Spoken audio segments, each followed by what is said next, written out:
So I said at the beginning I was going to tell you why there are weird or unusual topics in part 1. There have been quite a few weird topics in part 1. For example, there have been part 1 questions about mirrors. I've seen part 1 topics about drinking water, about shoes, smiling, coffee and tea, the sky. I've also seen ones about boats, rain, and lots of very specific random things. And part 1 is about you, and it is an introduction, a warm-up to talking about more difficult topics later. So a lot of students wonder why these topics are in part 1, and there is a logic to it. One thing you should never do in part 1 is memorize an answer.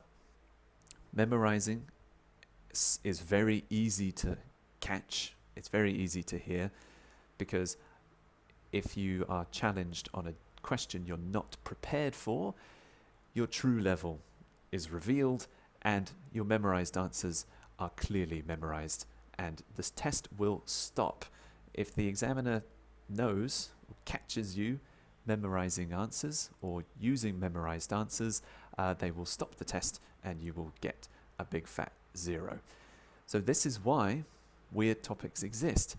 They're designed to surprise you and challenge you. There's no way you can prepare for these kind of topics. So by asking you a strange or unusual topic, they can find and expose your true level of English. You could memorize answers about your hobbies, your hometown, and your job perfectly. But if I ask a student about how often do they look in the mirror, if they don't have an answer up their sleeve, they're not going to give me a coherent or a very good answer. And then their trick is exposed and they will stop the test. So they do include these to catch people memorizing. If they ask you a difficult topic like this, it's not because they suspect that you're cheating. They're not suspicious of you. They don't think, this is too good to be true. I think they get a list of questions that they just have to ask anybody. But they are placed here because you should not memorize answers. So this is a good way to catch people without disrupting the test completely. And it can lead to some fun and interesting conversations as well.